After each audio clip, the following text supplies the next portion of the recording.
mbokki Sénégal mbokki àdduna rawatina yéen waa diaspora bi añu leen di yégal ni jaaxle jeex na ak Ndiaye Immo waaw Ndiaye Immo dafa ñëw ngir taxaw leen ci lépp lu jëm ci wàllum vente de terrain de 150 mètres carrés 200 mètres carrés à 300 mètres carrés ci anam bu xéwale te yemul ci loolu Ndiaye Immo daf lay accompagner ci wàllum tabax toppal la say papier ba mu leer nañ kaay ma wax la les terrains sont disponibles à Bambilor boo jugee Dakar c'est juste à l'entrée bu dee zone de Diender bi sorti Bambilor te Ndiaye Immo nag terrain yi sori bu dara ak route nationale bi pour ay villas yu garantie sol dior non inondable déjà habité seet sil gaaw Ndiaye Immo pour plus d'informations contactez-nous au 77 267 03 33 ak Ndiaye Immo jaaxle jeex na.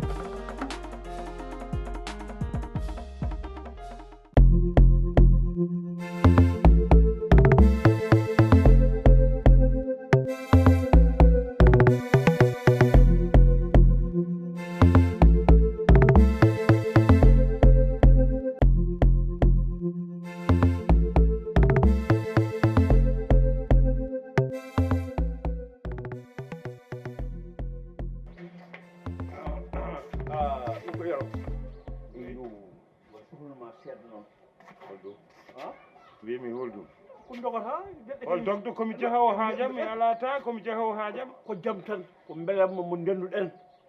wala mbere min ma min meeɗi dendude belamma hande ɗo en denda belamma hande en denda belamma mariage mo mi felliti dal ko hande watte mi soodi kala ko yahatno hen mi fewni mi dal gueɗɗe kala hande jinnomi dal hande ngal humoye eyyi ƴeewa Alsane Dia Sinthiane e ceerno Mody a faami Yero Kane en wonde Samba Tammadou on ɓe fof son dendi tan on mbawi yaade hokkuma dawka ngal no hannirta ni pewnon ha feewa so Allah jaaɓi inchallah ɗum tan jinnomi wiidema e moƴƴi eyyi tinnoɗa hen noon eyyi a paari eyyi yo haalnoye ɗum sukuñaɓeɓe eyyi dewgal ma eyyi haalnoye ɗum sukuñaɓeɓe tawi mboɗo haalma koye jeeɗa koye maɓɓe jeeɗa mbimami eyyi yo haalnoye ɗum sukuñaɓeɓe e seydenaɓe ɓe e seydaneɓe aya haalnoye ɗumen o haltanama haala dewgal ma jema fuu seɗa resa jema fuu seɗa resa an ko an resete an resata mbawɗo resde foof haajamala hen que c'est les premières c'est les dernière fois aɗa tintinami wallahi sa falti kam aɗa haalnami haala dewgal mi jatto yumma min ɓurma bandi wonde bandi laabi temedere an wona bandi an anan wonon ko dokkumi on ko nana burta ko dokkumi on ko nana burta noon an ɗum muusigoy mbimi ko dokkumami ko nana burta noon Amadou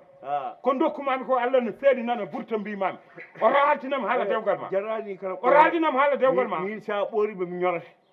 jara kala an aɗa wawi ñorde e donc jarani aɗa wawi ñorde mi jarani kala ɓooro mbimi aɗa wawi ñorde mi wiidam tan an aɗa wawi ñordem mi sohlani kada wiyam ami kokko ko ami kokko laylade way kokko bay yo won kokko bay aɗa wiyami kokko laylay yo won kokko bay an ɗum musiba et puis on debbo on ni wona debbo moƴƴo mi fam min ma noon an a yanani hen on sa yi o joddi 10 ans wala gorko sa yi o joddi duuɓi sappo wala gorko ko kiitaɗo kala desdomo mayat an par kam kasanke ma e kadi no yimɓe virgule mamma ni nawtuma fuuɗo ɗo bammule yirlaɓe toɓe nawi nima gakko to aɗa andi ni maga ko yano ko fulli o virguli to yimɓe doni ɗum fokkiri ɗum yirlaɓe to ko an ɗo fokkiroɗa yimɓe don ma to an wona yirlaɓe koye mayaw min nannat bamma min cukkuma ɗon mais tola tu parles de torola merdem wiya terre toro abi kokko a heɓa tata bonnita so sukuño so ñaamowo so waywal to noon jiɗirmoɓe a heɓa tata bonnita et puis attention on c'est ma femme yanno kaldeɗa e makko c'est ma fierté oui heɓanta bonno on ko wayno kala ko jinma mi haalatan ni Aissata kalden Aissata min oro kañum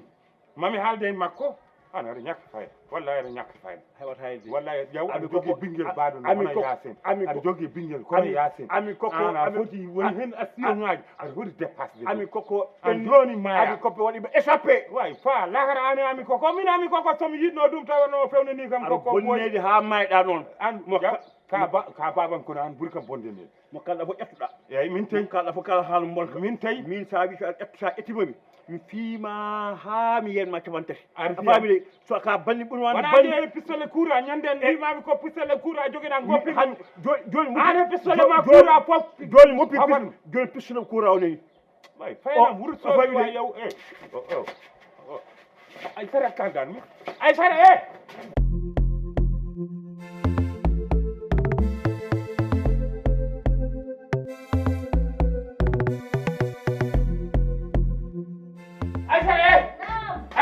bamam wimami gila mi kam warnemo do en haaldema ko gila mi waranimo do en ko waɗi kam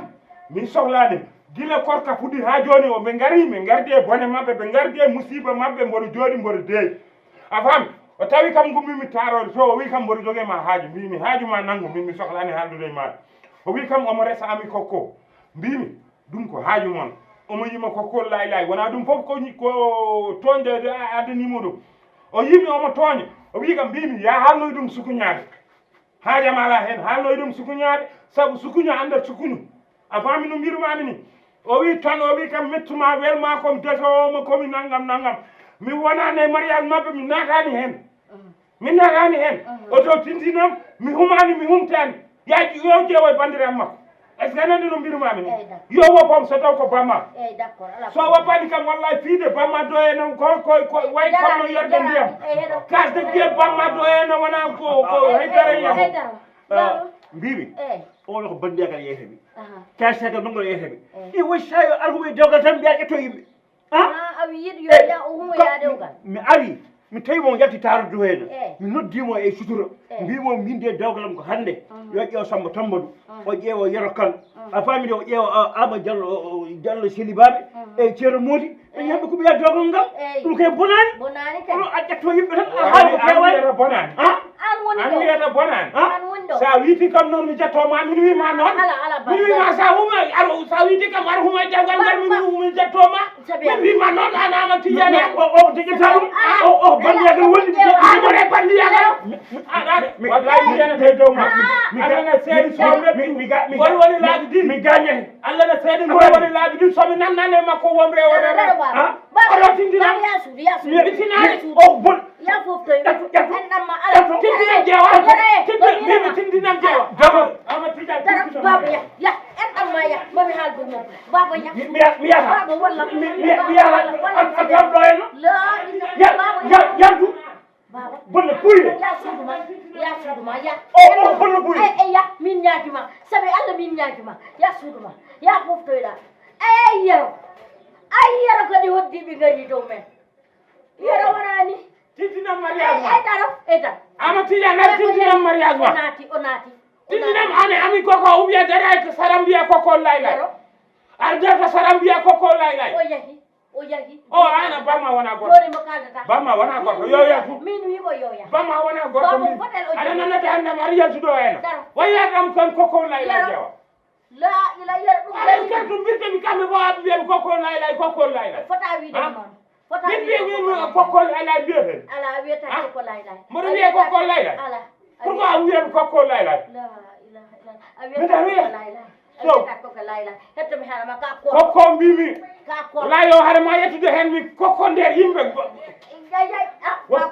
heɗomi harama woppu jamdam heɗomi harama jamdi e fetel yada yoɓe humoy hettomi harama an ani ɗo o kala detta ɗum moye min ni o yiɗno kam mbimomi min mboɗo yiiɗi wurde par ce que an kala detta mo maya te min korka ka mboɗo yiiɗi tawtere guldi ko o wi kam yo bamma mayoy mbimi walla mbima ko ɓanɗako wona goo yo bamma mayoy yo mayo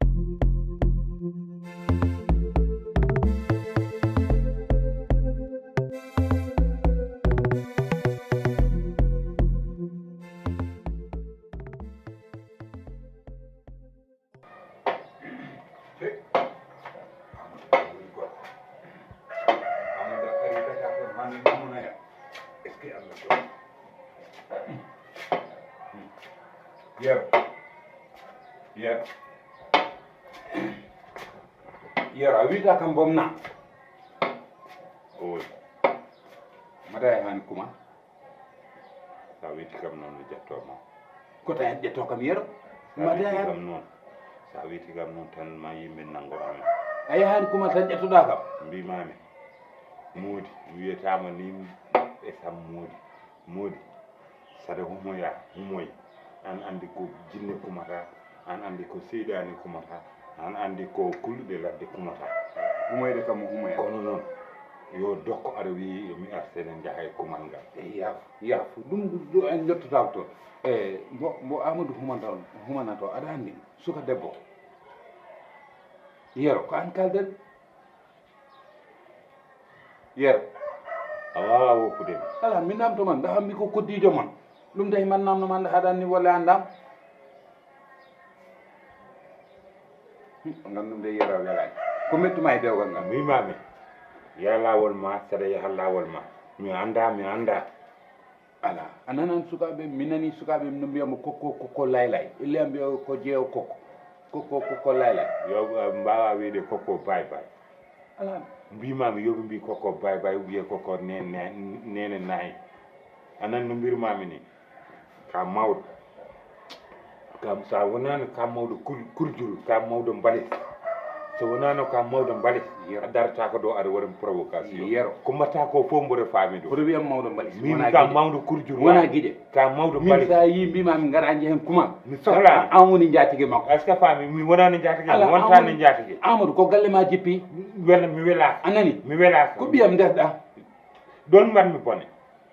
mbanmi bone noon nde nanmi leñol mon ɗon puddumi wurde musiba e bone an mariage amadou kumal amadou fonno wonde ko beelamme ma yer fonno wonde ko beelamme ma aɗa wawi yaade aɗa wayno ni baragal kofnaɗo ni aɗa wawi yaade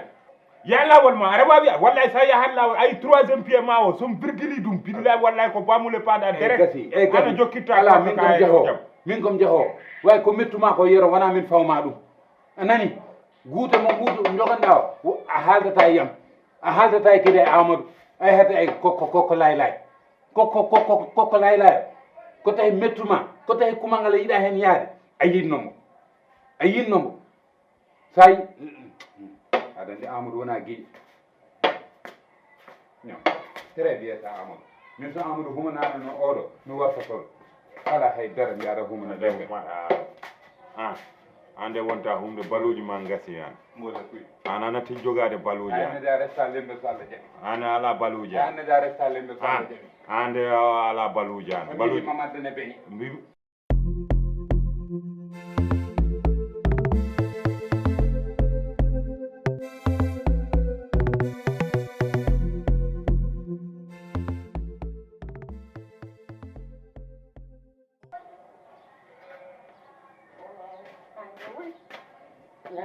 Yero ani jooɗi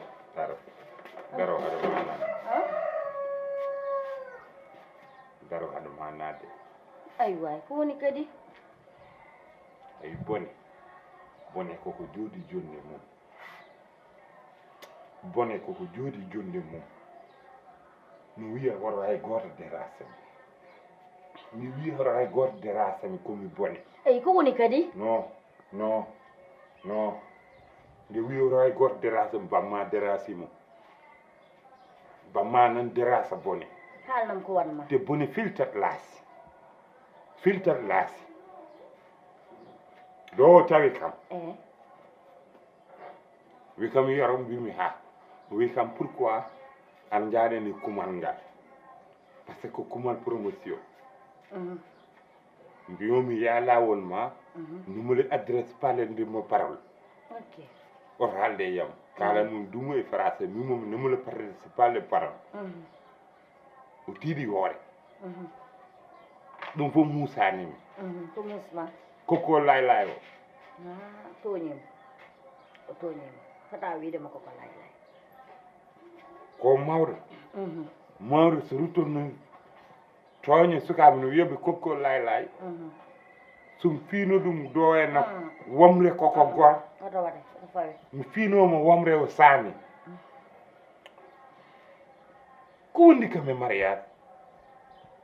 mo ngannduɗaa o ko kala defte ɗum maaya ko wondi kam heen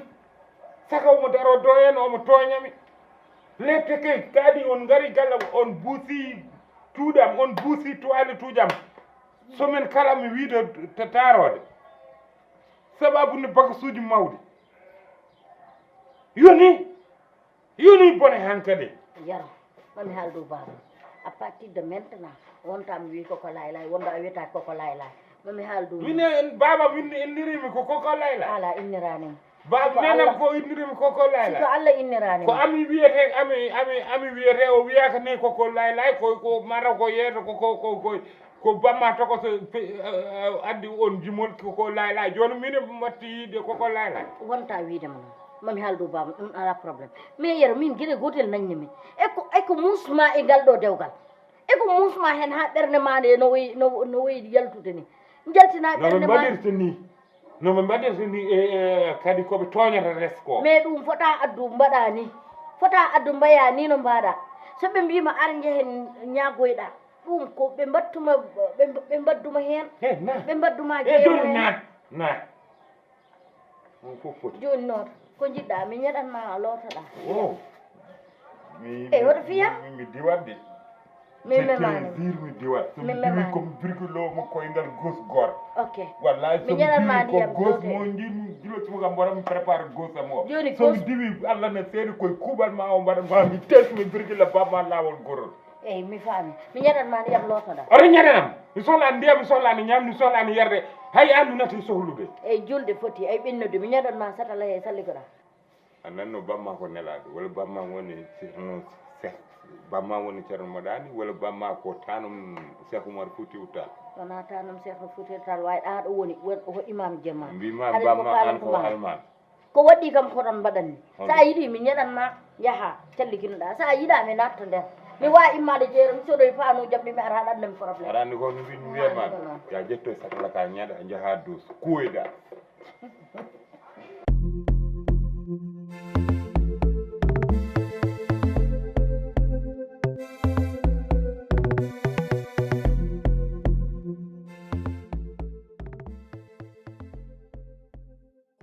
eyyi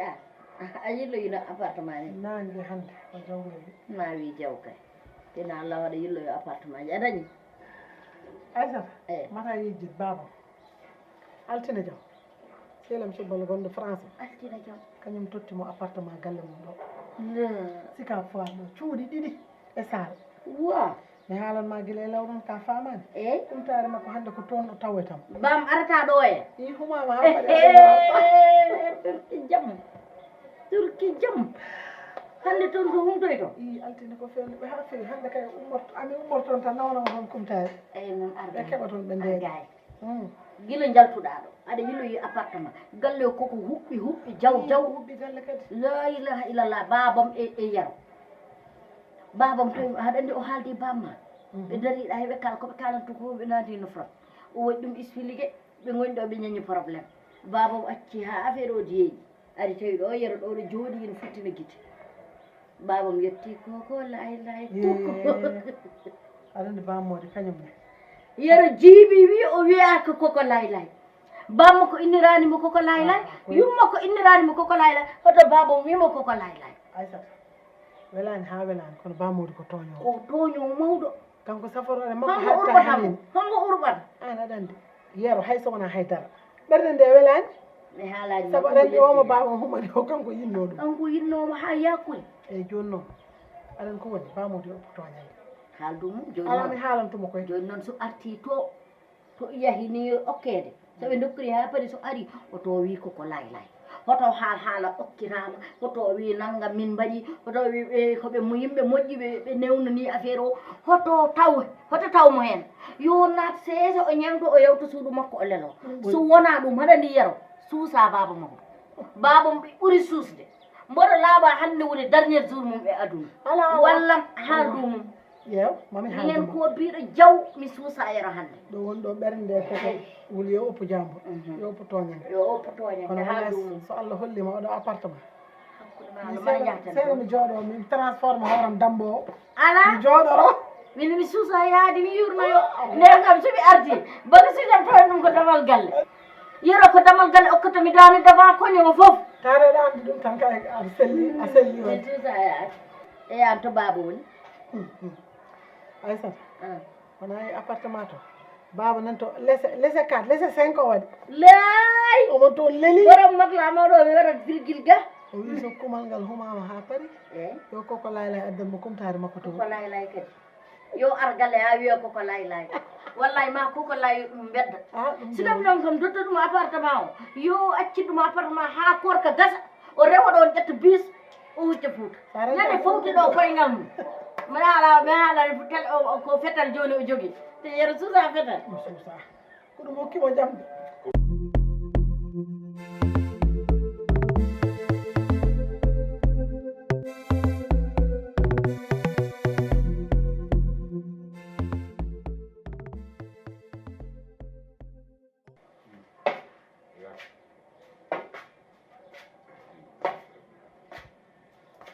Jettoɗo goɗɗo ni Allah jooma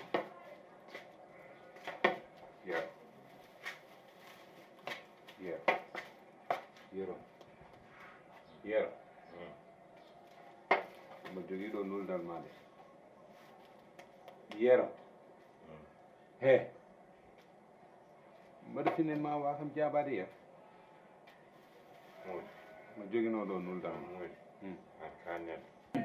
est ce que ka neɗɗo ala ko addi hen ka neɗɗo Yero no neɗɗo danirta aɗa fetta ɗum aɗa findina ɗum oɗo pour holɗum komi maayiɗo walla mi finata min kay Yero so a yii jangɗa mi menmo findin so a yi pindinmami kay kam jogii ɗo nuldal ma wona ɗum day pindinmami ɗum kay jarani eɗen jottiɗo ka neɗɗo walla wona neɗɗo Yero nda ɗum woni goro kumal ngal almami namni hoto jaatigi gañmomi wiide jaatigi koko sali arde mimi jaatigi sellani o wi kam kon nda so yeehi totnam jaatigi junngo e junngo Aissata e Yaasin fof mbino yam tottut mimi ala min tottanma ɗum junngo e junngo wona almami nulma eyi sa yeehi mbiya almami sa yeehi mbiya almami ñande wonde so nule yam ɗum ɗo mi kasa guerre mamma annaɗo bonnidde Yero almami mbiyatano kasa guel ma wona kanko nulma kanko nuli kam kay e yaw wiyamo ko yoron nangu ɗum ko nuldan ma repitikal ɗum ceerno mon Yero wona ko toƴƴe tan tagma nadde hen wona ko toƴƴe ko toñde kommata ni muji ɗo e ko nuldan tutuma ɗo nanganma mboɗo firma ngal mi yandintama ɗo tig nanganmami tan mboɗo firma mi woppata oto sa a samata ha mi dumi ala mi sellani an wona gila kumal ngal ha joni aɗani waɗa provocation wona almami yemtote almami wimama almami yemtote almami hande ma heɓma heɓgal lu an Yero an kono woni Aissata Yero anen selli ana wona ɗo woppo an Yero woppu ba Yero woppu goɗɗo ɗana ɗo ñalawma wona junngo Yero nanguɗo ko junggam nanguɗo woppo o wawi an Yero anen selli ala ande hen luɓe kam luɓe yo fiyam sawru yo fiyam sawru yo fiyam sawru Yero mi jottuma goro min wiiɗa min tottata goto aɗa wiya almami nulma ñande wonde so bilal nulma artota ñande wonde so bilal nulima artota kam wiya kam Yero e ñande wonde wiyam bilal tottuma won neɗɗo Yero won hoorema neɗɗo an won hoorema neɗɗo o ko mawɗo Yero an est ce que ça va e merde mbiya kam est ce que ça va ala merde de merde mbimami merde mbimami onon diɗo fof merde onon diɗo fof e babiraɓe moon e taniraɓe moon e jahiraɓe moon onon fof merde ko mettuma ko min merde mbimami onon fof woni an yo woni bamma yo dona wuuro fof garda koye mette tan fawɗon kam merde est ce que ça va nagata ko sawa sane wappa sane wappa sane wappa joni noon si sane wappa sane wappa won neɗɗo ha ɓe merde mbimami mbimi ala adde kay merde mbimami won neɗɗo wayi ande merde mbimami ana merdini yimɓe way an ɓuuri merdinde yimɓe ɓe neɗɗo goto ana hoɗaki ɗo ko medina ko ɗo hanma hodde mi howatani wayo ane bamma ko lesiyaɓe ɗo lesi sal gacce jahen sal goppe merdini yimɓe e koɓe merdi min mi ɗanotono ane bamma fof mien merdi mbimami wallahi so tawi ko poɗɗa mimi ane bamma fof mi merdi buusani ɗo ane bamma fof merdi mbimami mbiɓe en jehen mi buusani ɗo ɗo mi buusani on merdinimi kocce mi sohlani yo yettu gallam goro yo tangal yo yettu gallam goro yo tangal yo yettu gallam ɓe wina yiɗa yo yettu mi sohlani mbiya min wi mi yiɗa yo yettu gallam yo yettu gallam mbimi mo wuɗuko mo ɓulata ha taja koccen tan hoccuɗa hoccu fof jas a jali bone ma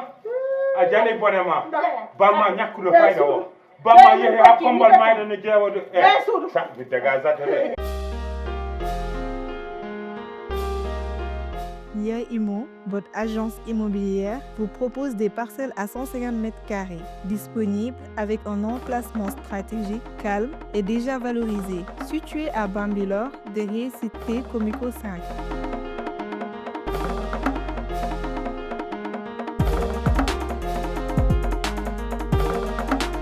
Pour plus d'informations, contactez-nous au 77 267 03 33.